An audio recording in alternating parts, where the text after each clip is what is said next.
Hello and welcome to a discussion about the business case for blockchain, which is one of the technologies that is, as ever, being very much discussed here in Davos this week. My name's Polita Clark, I'm an Associate Editor at the Financial Times, and I'm very pleased to be looking into this topic because I think when a lot of business people think about blockchain, they instantly think about cryptocurrencies. And in fact, it's not just in business, it's more wider than that. But blockchain's proponents have always maintained and continue to maintain that actually there are many, many uses beyond digital currencies. And that's what we're going to delve into today. We're going to look at what those cases are, how businesses can best think about using blockchain, what are the obstacles to that, and how they might be overcome. So we've got a terrific panel to discuss this. To my right, Aleksander Góra, who's the Head of Strategic Partnerships at the BSV Association, which promotes blockchain governance standards. To his right, Rishi Khosla is the Chief Executive Officer and co-founder of Oak North, which is a UK digital bank for entrepreneurs. And Noor Swade is the founder and managing partner of the Dubai-based venture capital group Global Ventures. And finally, Casper Kling is the Head of Government Affairs for EMEA at Zscaler, which is the US cloud security company. So we've got a lot of people watching today who are very interested in blockchain, but not incredibly au fait with how it works. So I wonder if I can just ask you, Aleksander, to give us a super simple explanation of what exactly blockchain technology is. Absolutely. Thank you ever so much for having me. So if I would need to explain in the really basic terms what blockchain is a type of database. And databases are having specific characteristics. You could write to those databases, you could read from those databases, but you could also edit them and remove records from it. And blockchain is a specific type of database that has superpowers, meaning that you could only write to those databases and you could read from it. And I think that's the superpower of blockchain, meaning that it can bring data integrity and transparency for all the people using it, because you could be rest assured that if different parties write something to it, it stays what it was and nobody, modify it. Nobody at all can ever modify it. That's the superpower. Okay, so just one question though, we were just talking about quantum computing. Is there any chance that in the future computers will become so sophisticated they'll be able to crack blockchain? That's a phenomenal question. So I was well educated yesterday on the panel with Google Cloud. I think Benjamin Rotter was giving an explanation of what quantum computing is. And he had a really good opening statement. He said, what is more difficult about quantum computing is to talk about it in less than 10 minutes. So he did give us a good overview of what it is. And there is a potential for quantum computing to get to the point to be able to be a kind of a threat to blockchain technology, but is miles away. As in decades and decades? Accordingly to what we've seen yesterday from Google Cloud is decades. Okay, good to know. All right, so we'll think about this as this incredibly interesting, enormous database. I mean, it must be getting more and more enormous by the day. But before we get into that, I wonder if I can ask you now, in the interests, again, of simplicity, if you could all just talk about how you use or work with or finance blockchain in your organization. So the association is essentially set up to try to promote good governance, I guess. Absolutely. So we are a non-for-profit, member-driven association with a vast interest on closing the educational gap in the industry of what blockchain is. And as you rightly pointed in the beginning, it's been associated to cryptocurrencies, but it can go far beyond. So this is our focus. And when it comes to BSV blockchain specifically, we position this technology as enterprise and government-grade technology, making sure that it's highly scalable and is very secure and is affordable. Okay. And Rishi, what about you? So as a bank and as a new bank, which started 9 years ago, as we built out our systems and also chose which types of technologies we wanted to zero in on, being able to use smart contracts for things like core banking was, in our view, a very logical way to go. Because fundamentally, for the reasons that Alex just mentioned, for the fact that you have data integrity, for the fact that you have data lineage, you've got time stamping, etc., that just gives you so much more control and transparency around your data And for something which is as central as your core banking systems, we just felt like that was a much better technology to choose than not. And just for those of us who don't really have any, or have never had any dealings with a smart contract knowingly, what exactly is it? What's different between what's From the a difference technology between a smart basis? contract and a dumb contract? Alex, you want to? Yeah, absolutely, with extreme pleasure. So, I can give you my version, but so let's check whether we've got the same version, Okay. right? So smart contracts, and this is beauty of buzzwords in any industry, really, they're not smart. And they're not contracts from a legal standpoint of view. They're just self-executive programs that've got a business logic with some conditions, and that is yet another, superpower of blockchain. So the first one was data immutability. So if we've got a data that cannot change, then we can start automating things based on this data. So all the decision-making process, the payments, service requests can be automated as long as they kind of meet the business conditions. So what's an example of a smart contract? Well, either of you. So when it comes, for example, when it comes to supply chains, imagine you tracking the fish, salmon, for example, to be transported from one place to the other. Within the truck that is transporting the fish, you might have IoT sensor. And imagine there is a regulatory compliance that this fish needs to be transported with the given temperature, let's say 3 Celsius degrees. During the transport, if the IoT sensors would pick that the temperature went above or beyond something that is not acceptable, then in the end of this transit, the smart contract would say, we're not going to issue the original kind of certificate of this salmon. And therefore, the next kind of unit, whether that's going to be retail shop or distribution kind of unit, would say, okay, that one is not meeting our quality criteria. Therefore, we've got to, we need to make certain decisions. Okay. And perhaps if you rented a car and you had a sensor or a series of sensors on it, and it could tell if you bumped into anything and then maybe use toothpaste to try and rub it out or something. But Enterprise or Avis would be right onto you. You are definitely getting it. Okay, that's super exactly interesting. Is that an example that you have? Absolutely not, ever, and I wouldn't dream did of the it. toothpaste work? I've heard. But no, when it comes to financing blockchain startups, what could you explain? Absolutely, and I'll pick up right there. So one of the companies that we've invested in leverages blockchain technology and specifically smart contracts. It's a company that connects farmers across India and Africa with food wholesalers across the GCC. So the GCC still imports 85% of its food. And traditionally you had, let's say, 2 or 3 layers of middlemen between the farmer and the wholesaler. And you can imagine everyone takes a little bit of a cut, everything takes a little bit extra time.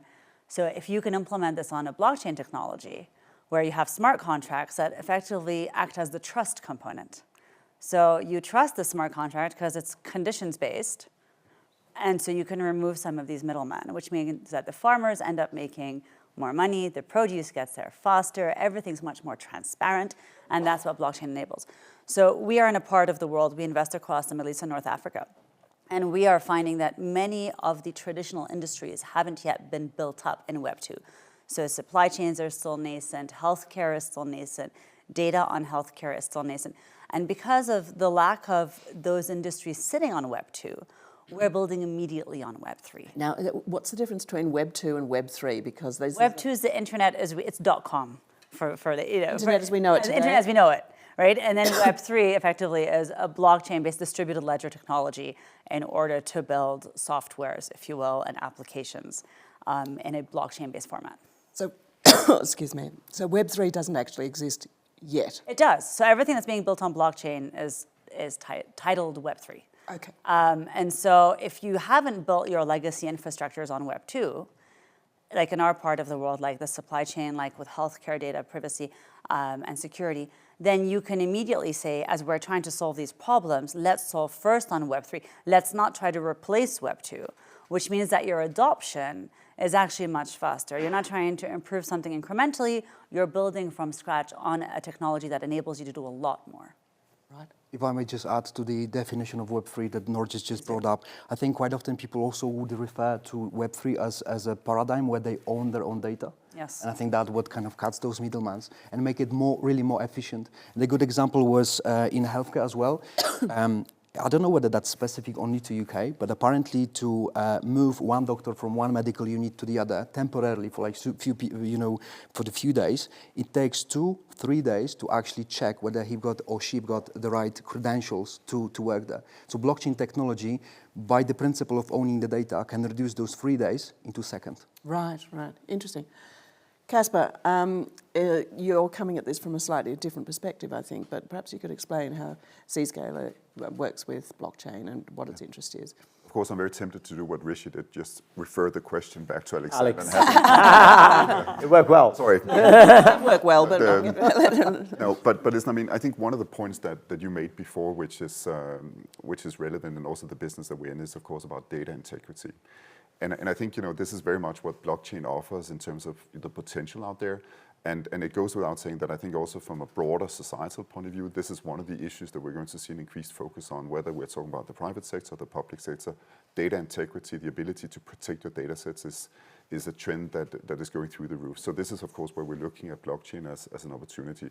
Because blockchain is supposed to be much more secure and fraud resistant, essentially. Yeah, and it offers the kind of control mechanisms that you can be sure that the data you are looking at is verified. It cannot be twisted with along the way. So I think that offers a lot of opportunities, almost regardless of what kind of industry that you're working in.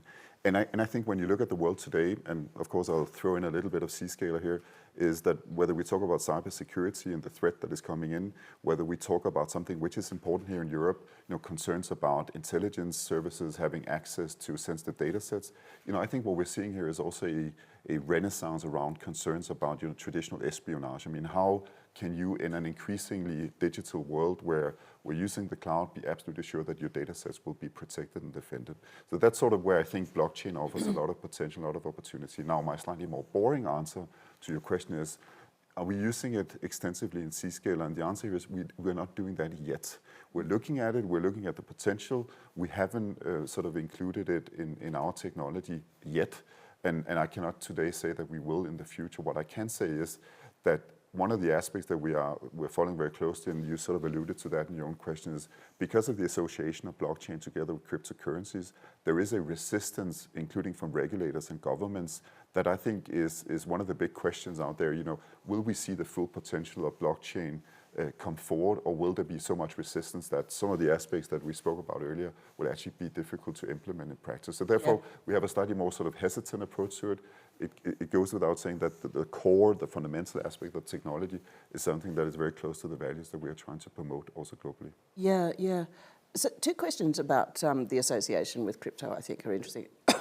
And the first one is basically, how is the Trump administration going to change that association? I'm really curious, is it going to be good or bad for blockchain? Because on the one hand, you've got a huge crypto proponent in the White House for the first time, which could be good or could be less good. But what do you all think about that?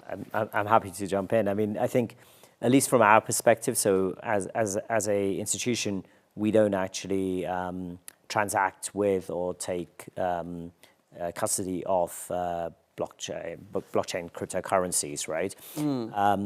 As you move to central bank digital currencies, our perspective on that will totally change, right? So if the US was to go down the path of issuing a central bank, a Fed-based digital currency, I think that would be a total game changer, right? Because but perhaps you could explain why that is. It'd be a total game changer because fundamentally a lot of the payment rails, the way that payments get moved and the types of intermediaries, the cost, time periods taken, etc., all of those effectively, you blow all of that up, right? And you create the ability to transact within seconds on a global basis. So not have all the friction costs in between. Yeah. So in that regard, I think if the Trump administration goes that far, I think that would materially change, I think, everyone's view of cryptocurrencies as such. But again, in the bucket of central bank digital currencies. Yeah. Casper, what's your... Yeah, listen, I mean, having been a diplomat most of my career, I'm out of my comfort zone speaking about the Trump administration just 4 days after it came into existence. But I'll give it a shot nonetheless, and then we'll see whether I'll survive the next couple of days here. Good. I think, thanks. I think, when you look at what the Trump administration have sort of indicated so far, I think in many ways we're looking at sort of a schizophrenic consequence for blockchain because, as you've indicated, there's of course a lot of focus that the Trump administration will be much more supportive. It will embrace both cryptocurrencies and potentially also blockchain. So that will definitely have an impact also outside the US. There will be more interest in this and people will have to sort of align and look at the opportunities that this new technology brings with it. Now, now I'm going out of my comfort zone. If I look at the other side of the coin, that's a very terrible word to use here, by the way.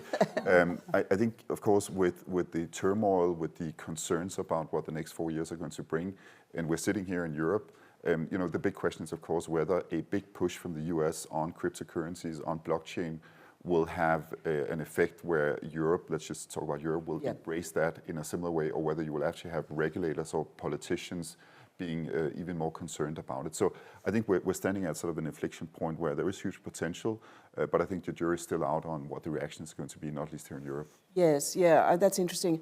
Do you agree, Alex? I fully agree. I mean, there is so much to kind of unwrap with everything that you guys said. I mean, the cryptocurrency, I think we need to keep in mind that this is just one of many use cases within the blockchain, right? And Trump is not stopping just there. He's also embracing new cutting-edge technology, AI, for example, right? So with AI is as good as the data the AI is fueled with. So that poses the questions, like, are we able to verify this data that comes into this AI, engines?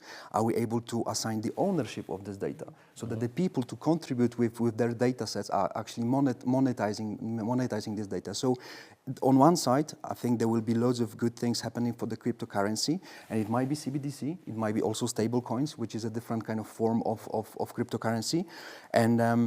And in terms of cross-border payments, I think with traditional rails, right now, if you would like to send money from Nigeria from US to Nigeria, it will take a few days. It will cost everything between $10 to $50. So with the cross-border payments on the blockchain, I think that is a perfect solution. That can be a second and could be a fraction of a cost. But I still kind of go back to this data integrity and transparency element because I feel the data integrity might be bigger than AI itself. And this is where blockchain will be a pivotal kind of playing the pivotal role in making sure that we can secure this data and make sure that ownership is also transparent. Yes, yes. And Noah, what about in the venture capital world? So I was going to say more in the emerging market world. So you said Nigeria, which always gets me going. We're investors in quite a few companies out there. And the way that we see crypto, I mean, blockchain obviously being an enabler of just fundamental technologies, data immutability, and everything that's being built in this emerging market. And to contextualize, half the population is under the age of 30. So you have 1.9 billion people across the Middle East and Africa, half are under the age of 30. So they don't know any other way. They're coming into their own, they're coming of age. I wrote a book that came out last week called Coming of Age that talks about all of this and how we are building from scratch and we are expecting data immutability. We are expecting privacy of data. We are expecting payments to be done in seconds. But the benefit of crypto in some of these countries is it is more stable than the national currencies. So it's one thing to think about it versus a dollar or a euro, which is less than a fifth of the world's population.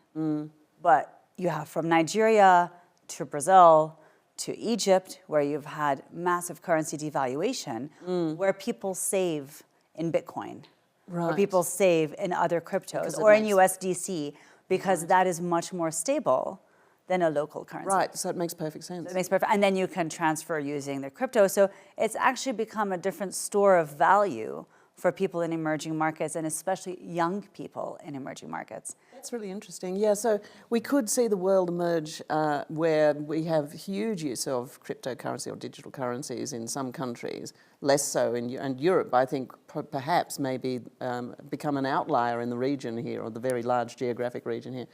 That's really interesting. I wonder can you just give us an oversight very quickly of what the regulatory landscape looks like for blockchain? Because my sense is that in the US, Singapore, some other countries, the regulators are starting to take a much more nuanced look at it. They're not as reserved as they were. But Is that correct, or are there other countries that are, where things are shifting?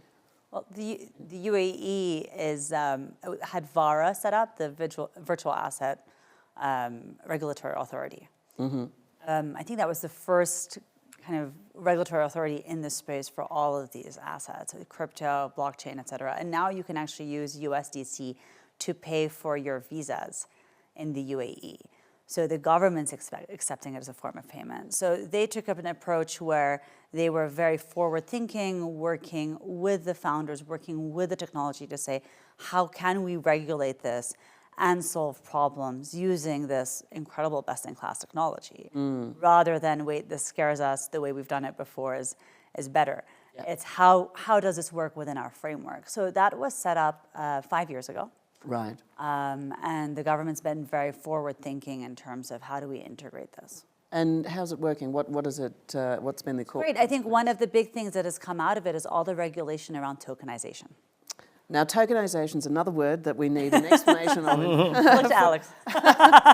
No pressure. No Right. pressure. Yeah, so tokenization is a phenomenal kind of mechanism. It's also a buzzword as well, right? The simplest way I can think of it is bridging the physical and the digital world. So in the physical world, you could think of any assets that are out there, from real estate, from the share certificates to like loyalty points that we all kind of capturing from different merchants. So what tokenization does, it takes the ownership in the physical world to this given asset. It kind of takes it into a kind of a digital kind of wrapper, and it creates a token. And once we've got a token, we can assign the ownership of this token, but we could also fractionalize it. We could split it. So imagine you've got a property which goes through the tokenization process, and all of a sudden one physical property can be owned by the thousands of people. Which the UAE has done now very well, which is you can buy a home with 10 friends. And through the tokenization, you each own a 10th of that home. Really? Some of the largest fund managers in the world, like Hamilton Lane, have now tokenized some of their funds. Because with tokenization, it's much cheaper, much faster, it's immutable.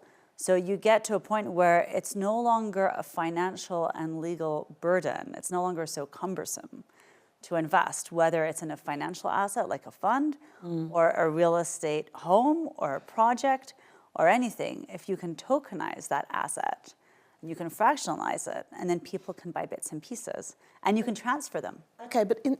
Okay, so let's say that I wanted to buy a flat in London, and I've got 10 mates, and we say we're going to tokenize it. Yeah. How's that work in real life? I mean, who gets to use it when? If it's only got 2 bedrooms, I mean, do you have to take turns? I mean, I'm just wondering how, what is the point of it, I guess, is what I'm wondering. If I could just jump in there. So I think you've already had a proliferation of investment platforms where individual investors can go in and invest in real estate, for example, right? Sure. And buy parts of loans, right? Invest 50,000 in a particular asset, project, etc. And there are a number of those across many markets. So I think the example Nora gave is really where you want to do that actually outside of a platform with an asset which you could touch and feel, and you know who all the other co-owners are, so in a way you have more control around that. Right, so we're talking about investment assets, more than the family home. Both. I wouldn't say the family home, but let's say you're buying an investment property. Yeah. Yeah. Right. So you rent it out, and then based on the smart contract. Yeah. But if I can also just extrapolate please. on that, if you look at the whole process of just getting financing as well against an asset, right? If you want to refinance your house, the documentation process is always very heavy.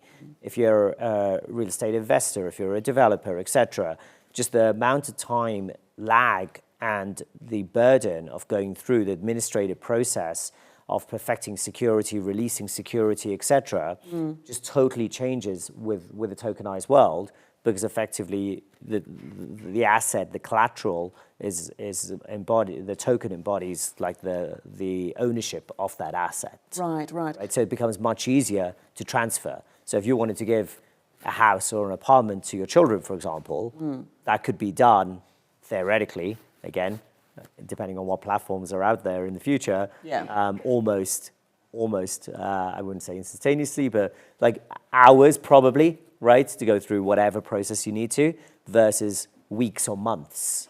Right, so current world. it could potentially, or it should be able to eventually, and maybe in some cases already is, completely streamline, speed up and accelerate a whole lot of, if not paper-based, but a whole lot of processes that currently take a long time. Take a lot of friction, take a lot of cost out of the system. Yeah, in an idea. And is that actually happening at Oak North? Is that how it's working for you? That is not where we are today. Okay, fine. That's Just checking. because fundamentally, for us to do that, you would need, for example, a land registry in the UK to say that they are willing, that they are moving to tokenized, to tokenization. Yes, all right. So it's not really, you're waiting for the entire edifice. or you have to wait for parts off, Yeah. and then you can start adopting those parts. I think another example. The UAE has now done. Yeah, I was going to say in the So UAE. this is where the VARA regulation that came in early said, okay, well, if this is possible technically, what does it take to make it possible from a regulation and a government infrastructure perspective? And the government has moved to blockchain infrastructure. And I think the UAE is almost taking it one level further as well, because you've announced obviously a fully tokenized based securities exchange, right? And again, you can ask, what's the value of that? The value of that is the same in terms of being able to buy fractional, to be able to get to disperse with all of the overhead and friction of transacting, and therefore significantly reduce cost and the type of infrastructure that people need to have. Okay, and Casper, Yeah, if I just one comment there. I mean, I think the tokenization, if we just stay in the real estate market, sort of it's not only a digital timeshare apartment, right, that we sort of initially began talking about. It's in many ways also revolutionizing how you would look at the real estate market or how you look at investments. So, and I think that's both the potential, but also where this runs into some challenges, because as Noah rightly said, I mean, one of the reasons why the UAE might be trailblazing this is because you've had the government also taking a more ambitious approach and saying we also need a regulatory framework to be there to enable that, because just having the system in place will not make blockchain enter the real estate market or the investment market unless you have a framework around it where investors, owners that feel comfortable around it. And then I think just to be the party spoiler here, there are also of course institutional organizations that will be resisting this because it will take away some of their market opportunities that are existing today. Yeah. So in my view, in order for this to sort of reach its full potential, you actually need a combination of regulators or governments to embrace this in a different way, and then also accepting that this will revolutionize the different market segments that you're looking in, and there will be operators that will be much less favorable because it takes away business opportunities that are existing today. So what's an example of some vested interests who'd be opposing this strongly? Listen, I'm of course working on the cybersecurity side, but I think on the financial side, you will certainly have banks that are involved in, if you look at transactions today, where there are fractions of transaction that actually brings in a revenue that might not be as favorable towards this as more newer modern banks. I think also on the government side, I'm pretty sure if we ask the national banks in the countries that we live in, the enthusiasm towards cryptocurrencies or blockchains will not necessarily be through the roof for all of them, because it also takes away a degree of control. I think for governments, it potentially also takes away some of the potential of using monetary policies in order to steer the economy in different directions. So I think we shouldn't underestimate some of the resistance that will be in fully embracing this new technology. But I think there's a lot of psychology in this, as there always is with new technology. So I think getting those messages out, explaining the concrete opportunities this brings is a way forward. And I think that's where the political, including the transatlantic relationship and what will happen in the US right now, is going to be incredibly fascinating to see what kind of impact this will have, including in Europe. Yeah. I mean, it's fascinating. I want to get back to some sort of more real-world questions, but fundamentally, if there is that amount of resistance, and it's completely understandable, do you think that, for example, some of the very interesting things I've heard this week in Davos actually about blockchain is that it could potentially, in some emerging markets where you've got a lot of paper-based transactions at the moment, it could act in a way that allows financial institutions to kind of leapfrog and go straight from, say, paper-based back office or contract work and straight into blockchain rather than the existing technology we have today. I mean, I don't know though if you think that the resistance to that on the part of, as you say, or the incumbents, is going to make it really difficult for that to happen in the short term. So from my perspective, I think the resistance, you could call it the resistance as well, but also it might be a lack of education.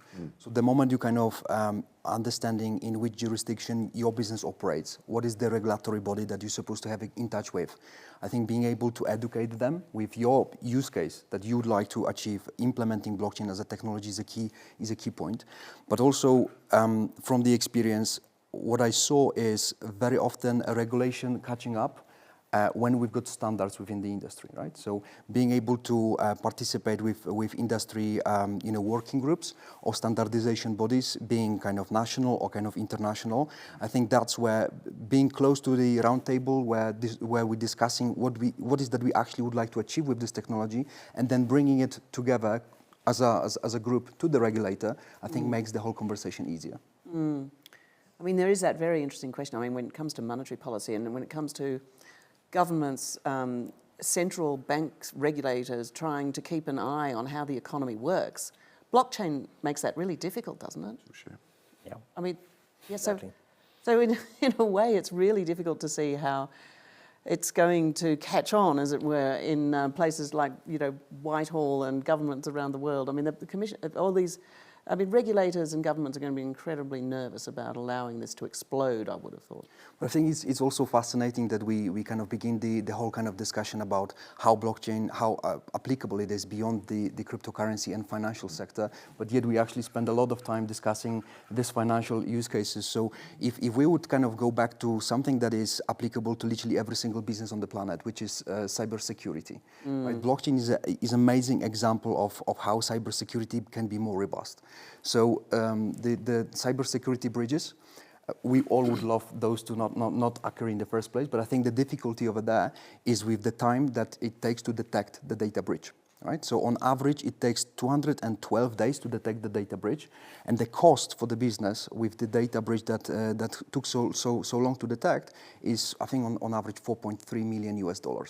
So what blockchain technology can do, and there is one example on BSV blockchain. It's a CertiHash company that built a solution with IBM. They reduced this time of 212 days to seconds.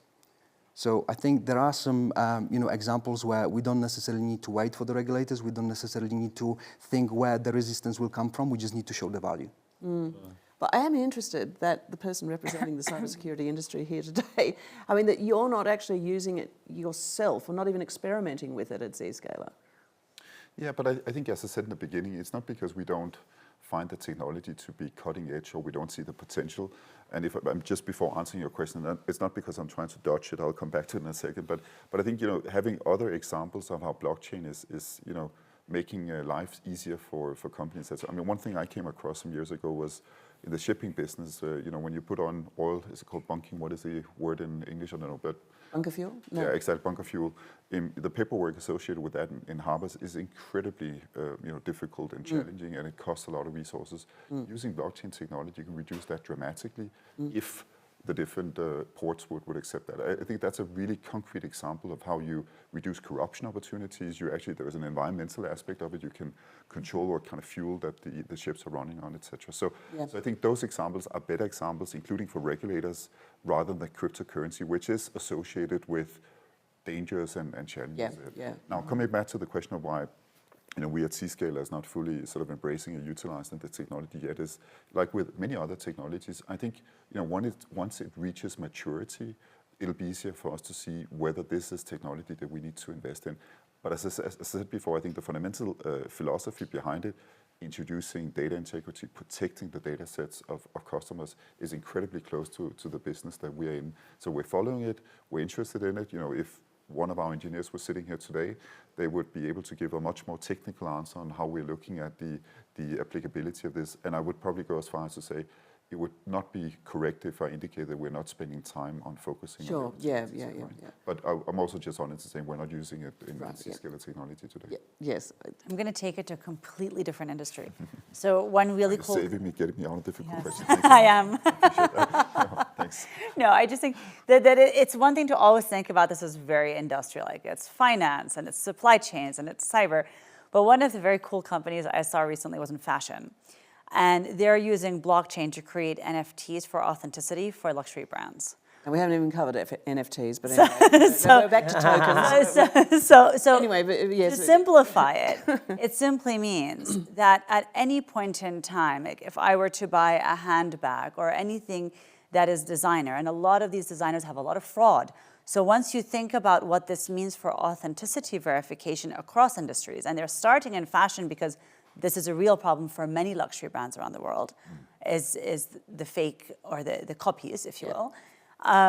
They've created little non-fungible, so little images, right? Virtual images, so you can't see them on the bag or the product, but if you scan the bottom right corner, you can see it virtually using your phone. So it's a mixed reality that at the back of that sits a non-fungible token, back to the data immutability and the authenticity of it, that qualifies this as an authentic.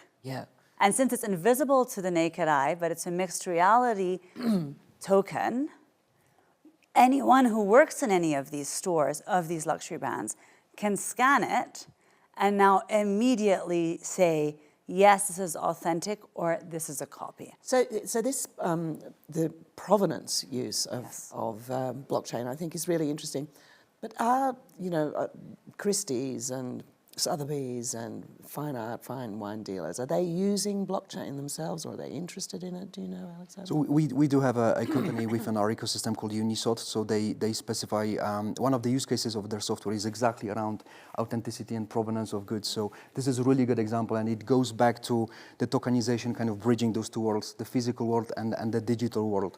And I would even go further with the example that you just gave, because authenticity is one element, but also in a gaming industry, where the young generation, Z generation, Alpha generation right now are collecting those collectibles, digital gadgets, which start to hold value. For us, it might not be as obvious, but being able to hold those in your wallet and being able to kind of move them along the way and prove that you are the owner and kind of monetize on this, I think it's also really interesting. And for Generation Alpha, they think of this as part of their net worth. Absolutely. Which is ironic. Okay, that's very, we have a lot of questions coming in from our audience online, so I'd like to get to some of them while we still have time. Well, let's start with number one. Can you give an example of an application of how blockchain can be used in decentralized finance with return on investment of 25 to 35% a year with break even within 18 months? I think this might be a slightly tongue-in-cheek question, but nonetheless. Passing. Alex. Probably would pass as well. I mean, Can I just answer your earlier question, because I think it's really important, which was the one on, let's say, the wine industry. Back to Provenance, just for a quick minute.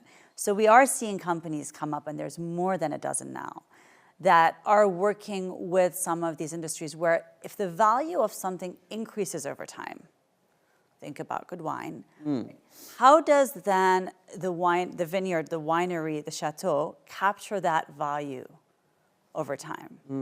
So if I'm creating this wonderful bottle of wine and I'm selling it, let's say for $100, and in 5 years it's worth $500, and in 20 years it's worth $10,000. Blockchain is now being used, and there are more companies coming up, to say, I still own part of that bottle of wine. And every time that transacts, I'm getting part of that, based on provenance, based on ownership. So these companies are now raising money, coming up to say, why does the artist of a piece of art not capture part of that accelerated value of something they originally created? Are they using that because they've tokenized the bottle of wine? Well, in the art world. Well, no, they haven't tokenized, but they're using tokenization to continue to own part of it as it has its journey through time. All right. So if you think in the art world, you've had the artist resell rights. Right? So I guess it's a concept which you're taking from that. And saying, let's use technology to apply that to assets which aren't as scarce as a single painting. And therefore, like you say, capture value over a much longer period of time. An appreciating asset. Sorry, you had mentioned that, so let me come back to it. I think everybody appreciates that sort of question. I mean, just on the practicalities of it, if you're particularly not an enormous company, not necessarily tiny, but you're a mid-sized company, what would it actually cost you to install blockchain technology, and how interoperable would it be with your existing frameworks? I think this is a fantastic question, and that's the one that probably the business leaders would like to care the most. So when it comes to blockchain, the way I would advise business leaders out there to think about choosing the technology is 3 S's and a couple of C's. So making sure that the technology that you're going to use is stable, it's secure, it's scalable, but then those 3 C's is the costs and then compliance. So very quickly kind of to go around this. In terms of stability, the only reason why we've been able to thrive as a kind of businesses building on top of the internet for the last 3 decades is because the underlying protocol that underpins the internet, TCP/IP, was set in stone. And exactly the same thing with the blockchain, and I'm going back to Casper over here. I wouldn't blame you guys for actually not experimenting just yet with blockchain. Thank God. Because the big question is like, we need to make sure that we can choose the technology that will be set in stone, and our investment, our efforts that we're going to put into like all the infrastructure building will stay. The second one was security. So there is this concept of different layers within the blockchain space, which people might be confused with. But essentially, from the IT point of view, when you introduce additional layers on top of it, between those layers, there is a potential for security kind of vulnerabilities. So making sure that the technology that you're going to use is a layer 1 and got everything baked in, I think is really important. And it goes back then to scalability. So the reason why we see different kind of layers of blockchains popping out is because they try to solve something that was fundamentally broken, which is scalability. In the case of BSV blockchain, and the scalability on our end is 1 million transactions per second. So with that type of scalability, the natural question is like, how much does it cost to actually transact on such a scalable blockchain? Yes. And we've been made comfortable to feel like the transactions on the blockchain would cost anything from $2 to even 20 cents. What we've pushed as a BSV association is pushed the boundaries of the technology to the point where the transactions on BSV blockchain cost 1/1000 cent. This is the cost of transaction on BSV. So going back to your original question, how much that's going to cost, the cost is really kind of small, the throughput is really huge, and that opens up completely different business models. But it's not a standard yet for the industry. It's not standard. Well, the standard for the industry depends what do we mean by the standard of the industry. Like your point on TCP/IP, right? And actually having that set in stone, we're not there with blockchain. So I would argue that when it comes to what I've just said, it's already available. It's a question of education. It's a question of being aware that this technology exists and is usable, is ready to be used even today. The theme of some of the questions that are coming through are really like, tell us why I need to know about this. Tell us how it's going to improve my life. So, here's one. I'd like to see practical, credible evidence of the blockchain solution's success. We're hearing about how the motor vehicle engine works in detail and the potential capabilities, but I want to see how the car drives and performs. So who's got a real life example that they can give? Well, I'll go back to the first example I gave. So the company's called Malexi, the one that connects farmers and wholesalers. Okay, yeah. So we invested, and then their first year of revenue, they generated $5.5 million. Their second year, they generated $12 million, right? And this is their take rate on the transaction value between farmers and wholesalers. And a lot of that is ARR because there's a subscription component, annualized revenue, subscription component for wholesalers to say, I'm buying into the platform, and then the transaction value. So that shows you that people are using this consistently and increasingly because it's a better solution than the traditional way of going through 3 or 4 layers of middlemen and getting produce that's older. The farmer doesn't make as much money, the wholesaler pays more money. So removing these middlemen, using the smart contracts and a blockchain-based supply chain tracker, right, is a better solution than traditional. Yeah. That sounds like a pretty phenomenal example, actually. Could you spell the name of the company? Malexi, Malexi. And it's based in? It's based in the UAE.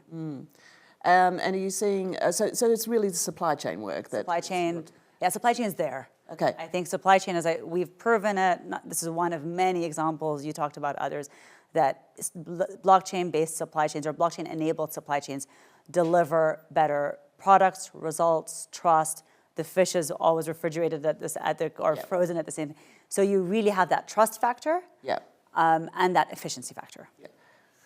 one more concrete example? If I may, yeah, from automotive, so when it comes to, for example, manufacturing, quite often the companies would need to negotiate the premium with the insurance providers.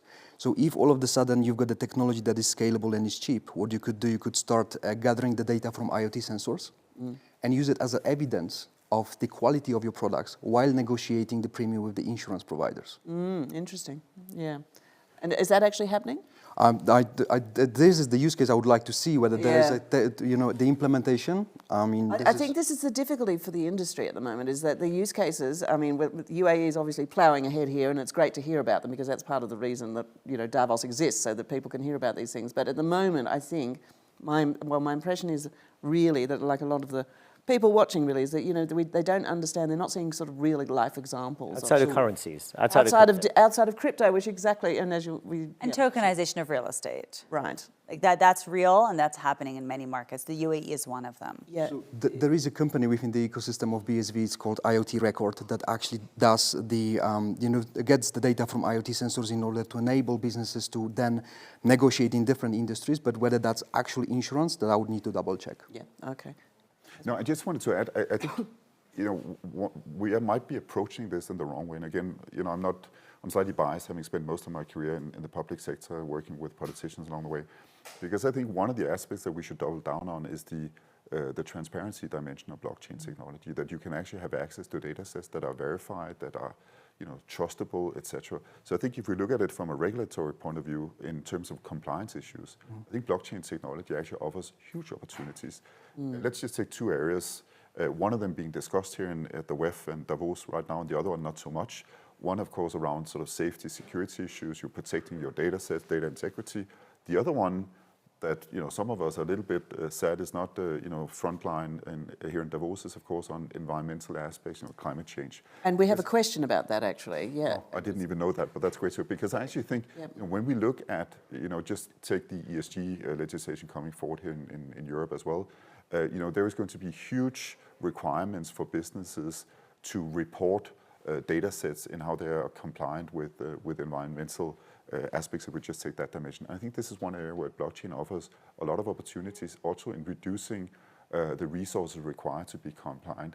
And I think if we use those kind of arguments, there might be a more we see more people embracing the technology than we have in the past. It's very much the same situation with AI, tremendous user of energy, and yet there are people who are saying it's going to be able to make energy efficiency spread much faster, but we don't know because we're still, I guess, at base camp, or if not in the foothills, and so it's difficult to understand if that's actually going to shake out. But there was a question about that. I think, Casper, you've covered one of the part of the questions on that are on the green aspect. But the other point that I think there's a question here that raises a very interesting point. Actually, could we please have a discussion quickly about the importance of privacy and why it's important to distinguish it from anonymity? So how is the BSV blockchain compliant with regulations at the same time as respecting privacy? I mean, I guess the point there is, the concern is that, everybody understands that the transparency, I guess, and the need for privacy, but there is also this question mark about whether the anonymity is going to trump that in certain cases and cause problems. Absolutely. So I think there might be one of the biggest misconceptions out there when it comes to blockchain, that if you go to public blockchains, there is no privacy because all of a sudden, everyone can check what's available on this chain.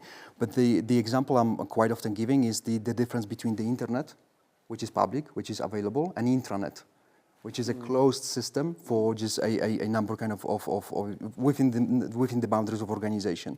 So within the public blockchain, you can still have privacy, and you could still have private permissioned environments for businesses to conduct their business, and it's for them to decide what they would like to notarize on the blockchain. Notarization basically means you've got the document that is stored in your own preferred environment, and then you're writing the hash, the fingerprint of this document on chain. This is cryptographical kind of method, but what it enables you to do is to check whether the document that you have stored, whatever you want to store it, hasn't changed. And that works as a really good evidence and demonstrates the data integrity and brings trust into different parties. Okay.